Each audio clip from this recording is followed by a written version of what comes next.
বন্ধুরা, বিশাখা কিচেনে আপনাদের স্বাগতম। আজকে দুই রকমের পিঠা বানাবো। তৈরি করছি, পিঠাগুলো তৈরি করব। তার জন্য নিয়েছি চালের গুঁড়ি, মেখে নিয়েছি।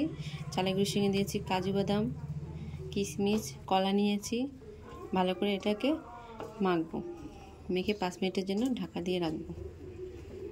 কড়াইটা বসিয়ে দিলাম, এবার তেল দিয়ে দেব। তেলটা দিয়ে দিলাম, তেলটা গরম হোক। গরম হয়ে গেছে, এবার এক এক করে ছেড়ে দিই।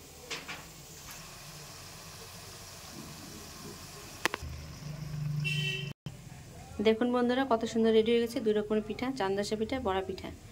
আমি দুটো পিঠার জন্য নিয়েছি চালের গুঁড়ি, পরিমাণ মতো চিনি, কাজু বাদাম নিয়েছি, কিশমিশ নিয়েছি, নারকেলের কুড়া নিয়েছি। ভালো করে মেখে নিয়েছিলাম।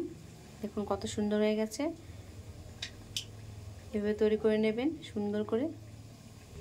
আরও নতুন নতুন ভিডিও পেতে অবশ্যই লাইক, শেয়ার, কমেন্ট, সাবস্ক্রাইব করে দেবেন। নমস্কার।